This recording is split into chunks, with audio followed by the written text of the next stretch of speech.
We're using the preliminary finals as our triggers right throughout the week. Top of the agenda, Sydney are quite rightly red-hot favourites for Friday night. But what relevance the recent record between the two teams? Port Adelaide have this freakishly good record. They haven't lost to the Swans since 2016, and they perpetrated the most confounding result of the year when they beat Sydney by 112 points, and that was as recently as August.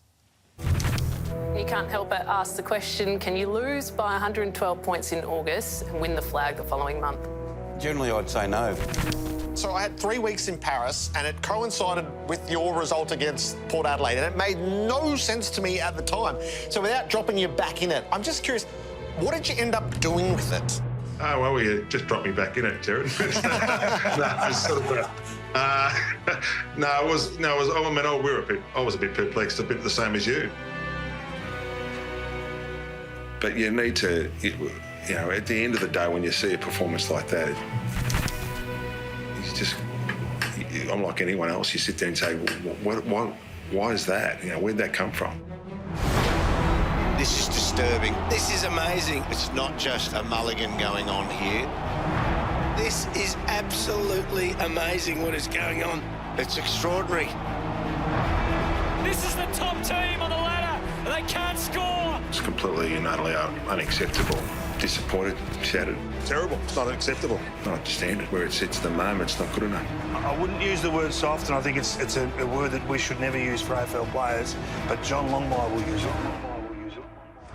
You'd have to ask, can Sydney emotionally recover from this? This is going to leave scars. We just played so poorly tonight in the contest, so poorly. They're going to get their heads out of you-know-where and get rolling in a hurry. Not sure where it come from. What a blow. Is it a fatal one? We felt at that particular time we were just getting a little bit tired, I guess, at that point of the season. We spoke about it before that game, to be able to go away and have a couple of days and freshen up, and the feedback we listened to after that game was what we acted on. And sometimes you just got to do it, you just got to act on the feedback you get, and we did that and were able to refocus. It's a fascinating backdrop. It's such a moment to look back on, given its recent, and it was clearly so raw. The Swans are unbeaten since. They've had the 2 hugely uplifting late victories over Collingwood and the Giants. They're not quite the team they were as they were building their lead on the competition. Maybe they will be come Friday night. But how perfect that it's Port Adelaide who stands in their way now. Port Adelaide will have a level of confidence. Absolutely. There's a couple of important, not records. One's an important record, and that's an important event. They destroyed Sydney that night. Now, whether you take a lot out of it or don't take out of it, there's something to be taken from that game, OK? Something. The fact that Port have won their last, I think it's 6 or 7, maybe 8 games against Sydney just shows you that they have got something that Sydney doesn't like. Now, whether they can produce that again, or that style of football, or if they've got the players able to carry that out again, remains to be seen. But we questioned Port Adelaide last week and no one gave them a chance. And look what happened. Football, Jared, it's 18 against 18 on the field of battle. And if you've got a good plan, you've got a good attitude, anything can happen. And we saw that. Now, right now, people are probably thinking, nah, Port are done. That was their grand final. Port is done. They cannot get up again. Does anyone think about what's happened in football this year? That's right.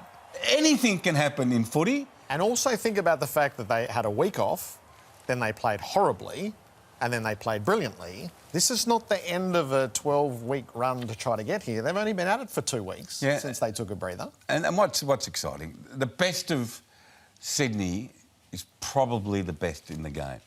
How often have we seen that recently? We've seen parts of it. Unfortunately for the Giants, we saw the best of Sydney in their last 30 minutes of playing football. Now, that doesn't automatically mean that gets carried over into the next game. That very rarely happens. And we've seen the best of Port Adelaide. Maybe it's not as sexy as Sydney, we know that.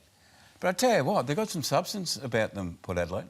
So Ken Hinkley doesn't have to sell anything to his group. This is our plan. You've been part of it. It works against Sydney. And Nathan Buckley did a fascinating exercise, just player by player, going back through the Swans' prime movers and just how many of them have never played in a win against Port and how many of them have their worst record against the other 17 teams against Port, and sometimes sort of 25% below their average. So there is something in the matchup, man for man, team for team. Did Buckley give you an answer of possibly why that happens?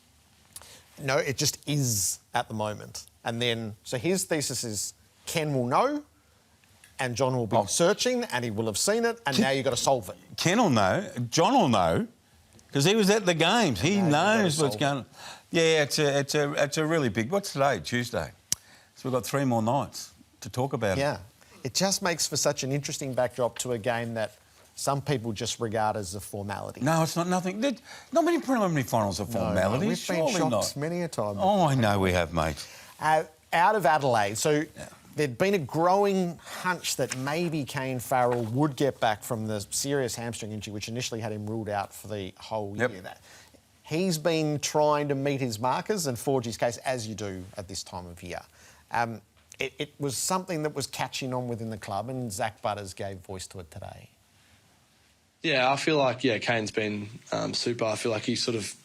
it wasn't looking so good for him at one stage, but, credit to him the way he's handled it and bounced back and just kept showing up and trying to get better, and he's taken some big step forwards in the last few days.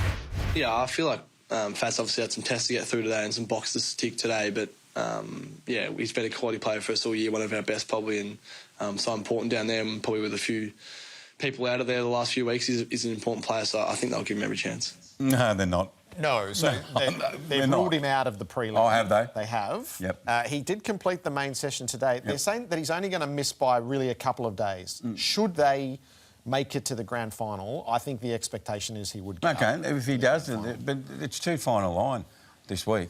Oh, maybe, could he, maybe. You can't go in with too many risky players. Now, some of them are going to be carrying injury. Every single coach has spoken about the fact that this time of year, when you ask about injuries, they've all said, hey, at this stage of the year, mostly everyone's got something wrong with them. Now, there's degrees of wrong. You might have a bruise, you might be carrying a small strain, you might have a sore back, Jared, you might have a sore shoulder. But you're not going in with a guy with a soft tissue alarm bell into a preliminary final. Because we just look at the games we just saw. You actually need...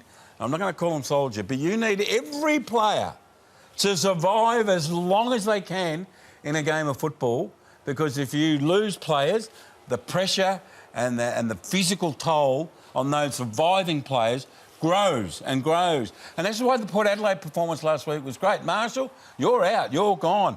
So they did it, not undermanned, but they did it bare essentials last week. They just can't afford this week. No. Would you bring him in for the grand final? If he was cleared by Tuesday, yes, what's that, I would. 5 weeks? 4 weeks? 4 weeks. Yeah, so it was the Sunday of the final round through to... Be 5 weeks, week off. And you do... So if he presents as fit on Tuesday, that gives you the week to test him, doesn't it? You can give it a full-blown workout and still have him recover and be ready for the grand final. So I think you get your answer on that. But I agree, the timelines are too tight when you're counting the days like that.